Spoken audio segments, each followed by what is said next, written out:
Sarah, the Tudor travel guide here, and welcome to the town of Chepstow in Monmouthshire in southeast Wales. And I want to tell you a little bit about the history of this place, Chepstow Castle, which was founded here on the Welsh banks of the River Wye just after the Norman invasion of England.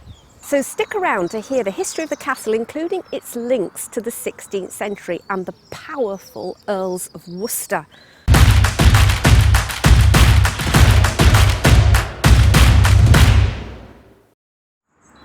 Now I'm standing here on the banks of the River Wye in the gorgeous Wye Valley.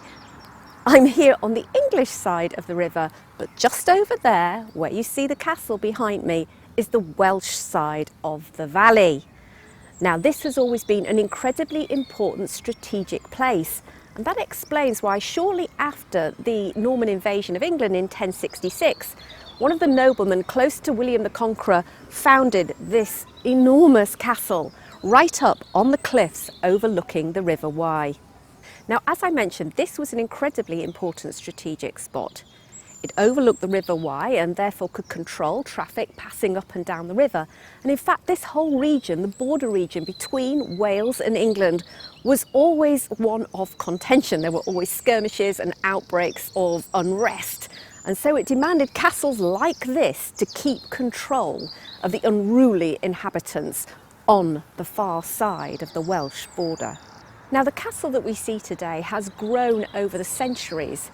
Subsequent major noblemen, whose names you might recognise, including the likes of William Marshal and Roger Bidgood, who founded Framlingham Castle in the east, came and added to the building here at Chepstow. And so the castle we see today is not as it would have originally looked. In fact, each of these important and wealthy noblemen added to it over the successive centuries, such that today we have 4 different separate baileys. The first bailey is entered by the gatehouse, which you can see over my shoulder on the east side of the castle. Now, this large outer bailey included a large tower called Martin's Tower, which was added by William Marshal and is thought perhaps to have contained apartments which would have been used to lodge any royal guests visiting the castle. There's also a set of fine buildings on your right-hand side just as you enter the gatehouse. Now, these originally contained part of the kitchens and the cellar area, which has some fantastic views out across over the River Wye. Now, while you're in that part of the castle, you may want to check out one of the oldest castle gateways in Europe. It's been tested by dendrochronology and found to date pre-1190. That's 1190, ladies and gentlemen. Wow! The only other major feature you might want to look out for, particularly if you're interested in Tudor history, is some fireplaces clearly Tudor in origin on the west wall of the outer bailey. Now, a range of Tudor buildings once occupied this part of this courtyard. It was built by the Earls of Worcester, but unfortunately, my friends, those Tudor buildings have been lost to time. Passing through the next gateway, and you'll notice another rather splendid old door, you will come into the next courtyard.